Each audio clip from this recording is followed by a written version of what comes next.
सभी साथियों का मेरे YouTube चैनल पर स्वागत है। आज हम इस क्लास के माध्यम से सीखेंगे रिसिप्ट वाउचर। रिसिप्ट वाउचर क्या होता है, इसकी थ्योरी तथा प्रैक्टिकल दोनों इस क्लास के माध्यम से आप सीखेंगे। सबसे पहले रिसिप्ट वाउचर, जिसकी शॉर्टकट की है F6। क्या है F6? अब रिसिप्ट वाउचर होता क्या है? व्यवसाय में प्राप्त होने वाले समस्त लेन देन जो कैश या बैंक के माध्यम से प्राप्त होते हैं, इसके माध्यम से कैश या बैंक के माध्यम से प्राप्त होते हैं, इन सभी लेन देनों की एंट्री रिसिप्ट वाउचर के अंदर की जाती है। यहाँ एक शब्द आया एंट्री। एंट्री मतलब लिखना, इसका लेखा करना, लिखना। ठीक है, एंट्री का मतलब जिसे हिंदी में बोलते हैं प्रविष्टि। अब इसके उदाहरण देख के बता रहा हूँ क्या है क्या नहीं है।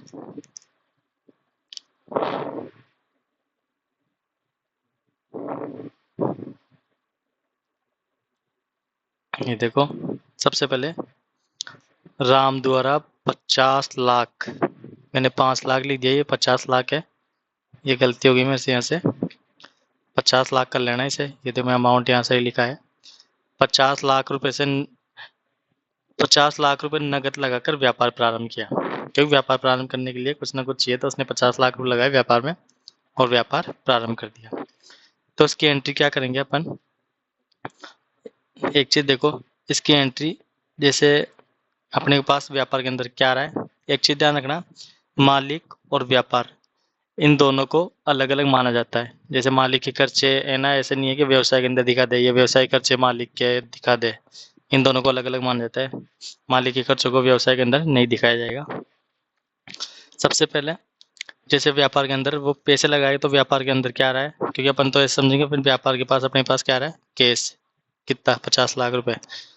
तो जो वस्तु व्यापार में पैसा आ रहा है, अपने को पता है व्यापार पैसा आ रहा है, पैसे को क्या बोलते हैं, कैश।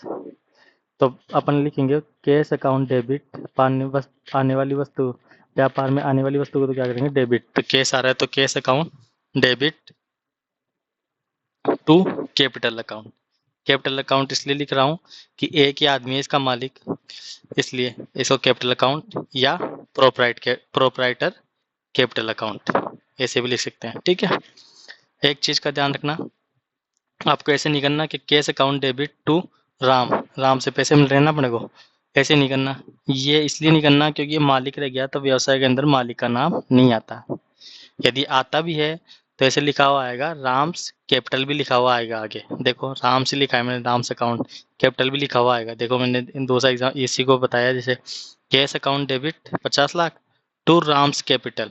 ठीक है, लेकिन एक ही आदमी होता है ना, तो उसका नाम देने की जरूरत नहीं है, क्योंकि अपने को पता है कि आदमी है, दो से ज्यादा आदमी होते हैं, तब तो क्या है, राम्स कैपिटल अकाउंट लिखना पड़ता है। ठीक है, जैसे Ram's capital account, Sham's capital account, जैसे पार्टनरशिप में होते हैं ना, कि जो जो बंदे हैं उसके कैपिटल कितनी कितनी कैपिटल लगाई, जैसे Ram capital account, Shyam capital account. ठीक है, अपन एक आदमी है इसके अंदर, इसलिए हम केवल कैपिटल लिख रहा हूँ ऊपर, देखो एक बार, ये कैपिटल लिख रहा हूँ। ठीक है, ये भी सही है, गलत नहीं है, लेकिन ना ये कैपिटल लगा देना नाम के पीछे। ठीक है,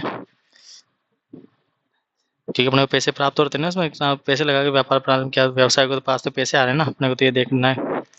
10,000 रुपये का नगद कमीशन प्राप्त हुआ। जैसे अपन कमीशन किसी को देते हैं तो वैसे कमीशन अपने को प्राप्त हो सकता है।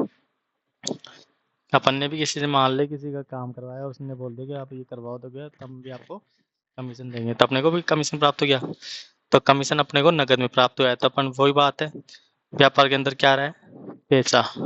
पैसा मतलब कैश, तो अपन क्या करेंगे, कैश अकाउंट डेबिट, क्योंकि जो वस्तु व्यापार में आती है तो वस्तु तो हो गई, कैश तो हो गया वस्तुगत खाता, तो जो वस्तु व्यापार में आती है उसे बोलते हैं कैश अकाउंट, कैश।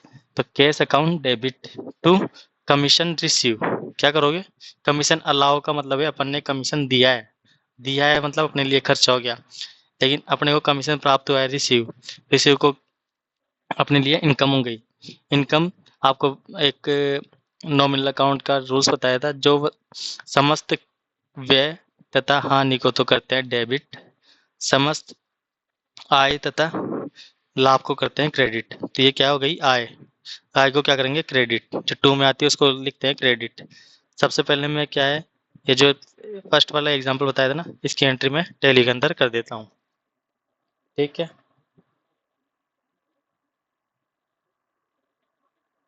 सबसे पहले मैं कंपनी ओपन करूंगा। राम ट्रेडर्स की कंपनी ओपन कर ली। वाउचर में आऊंगा। गेटवे ऑफ टैली के आने के बाद वाउचर में आया। वाउचर में आने के बाद रिसिप्ट वाउचर, जिसकी शॉर्टकट की है F6। ये मैंने F6 की। F6 करने के बाद ये देखो, अब मैं एंट्री कर रहा हूँ। क्या करूंगा, कैश अकाउंट डेबिट, ये यहाँ जरूर ध्यान रखना, क्रेडिट आ रहा है तो CR लिखेगा। Cash account debit to capital account, तो मैं कैपिटल लिखता हूँ। ये आ गया कैपिटल, कितनी, 50 लाख।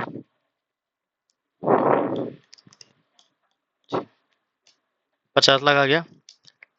क्या लेके आ रहा है, कैश, ये लो। ठीक है, कैश लेके आ गया, ये मैंने एक्सेप्ट कर ली। दूसरे ट्रांजेक्शन देखते हैं। कमीशन रिसीव हो रहा है अपने को, तो CR में तो आएगा commission receive.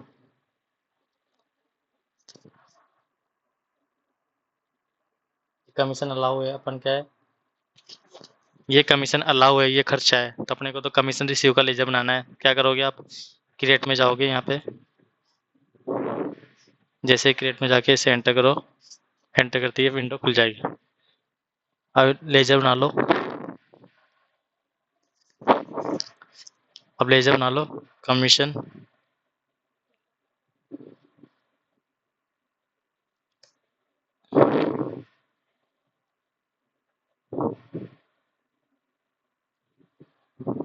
Receive, indirect income. क्या करोगे, इन एक्सपेंसेज नहीं, income, indirect income not applicable, बाकी सिलेक्ट एक्सेप्ट। एक्सेप्ट करने की शॉर्टकट की है कंट्रोल है। कितना रुपये रिसीव हुए अपने को, 10,000 रुपये।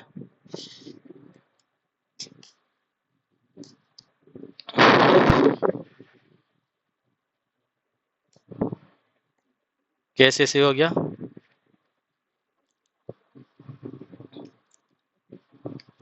कमीशन रिसीव को के CR कर दिया अपन ने, और ये केस रिसीव हो गया। इससे क्या करोगे, या तो एंटर एंटर करके एक्सेप्ट कर लो, या कंट्रोल कर लो। मैंने एक्सेप्ट कर लिया। तीसरा ट्रांजेक्शन,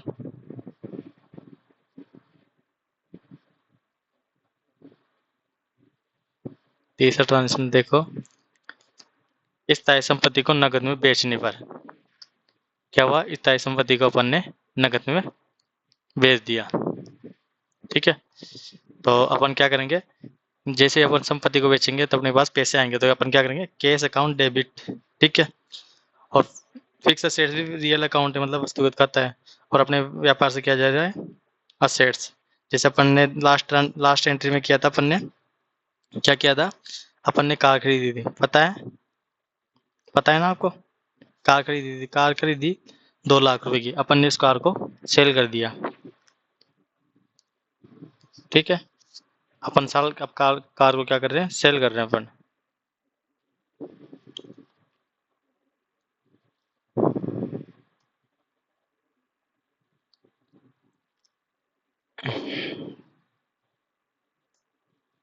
कहते हैं कि 2 लाख की सेल कर दिया वापस अपन ने, सेम डे को ही कर दिया, तो 2 लाख की सेल हो गई। कार को सेल करते अपने के पास कैश आ गया, कैश अकाउंट डेबिट, कार को करना है क्रेडिट, ये कर दिया, ये कंट्रोल से एक्सेप्ट। ठीक है,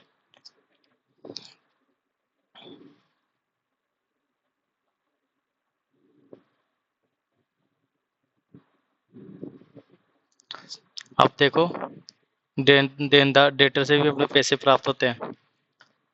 अपन ने अपने को बताया कि डेटर से पैसे प्राप्त होते हैं। कैसे, डेटर हमें कैश में भी दे सकता है और बैंक के माध्यम से भी दे सकता है। कैश में देगा तो अपन एंट्री क्या करेंगे, कैश अकाउंट डेबिट, कैश आ रहा है अपने पास, cash account debit to debtor. अब डेटर मतलब बंदे का नाम आ सकता है यहाँ पे, मैंने डेटर लिखा है, इसमें डेटर में सारे आ गए जो भी अपने से उधार माल खरीदते थे उन सभी का नाम। जो बंदा हमें पैसे देगा, जैसे हम को अपन उधार माल बेचे थे, अब वो हमें पैसे दे रहा है तो राम आ जाएगा, श्याम आ जाएगा, जो भी है। बैंक से पैसे दे रहा है, यूपीआई वगैरह कर रहा है या बैंक चेक वगैरह दे रहा है, तब भी उसका नाम आ जाएगा, ऊपर बैंक आ जाएगा। ठीक है, इसकी एंट्री में अभी नहीं बता रहा, एंट्री सेम ऐसी होगी जैसे हमने बताया, क्योंकि अपन अभी मैं एंट्री कर दूं cash account debit to Shyam, तो पहले ये अपन माल तो बेचेंगे, तो माल बेचने की अपन ने एंट्री की नहीं, इसलिए मैं इसकी प्राप्त होने की एंट्री भी नहीं बता रहा। थ्योरी बता दिया, प्रैक्टिकल के नहीं बता रहा। ठीक है, ठीक है। और आज हम इस क्लास को यहीं समाप्त करेंगे, क्योंकि ये अपना टॉपिक कंप्लीट हो चुका। जो भी अपन ने एंट्रियाँ की थी, लगभग अपने 4 एंट्रियाँ की है। ठीक है, एक देखो, 1 2, ठीक है, 3 ये 4 एंट्री की है। 4 एंट्री की मैंने आपको प्रैक्टिकल करके बता दिया। तो आप सभी साथियों को बहुत बहुत धन्यवाद। यदि आपको ये क्लास अच्छी लगी हो तो अपने सभी साथियों के साथ शेयर करें और वीडियो को सब्सक्राइब करें। धन्यवाद।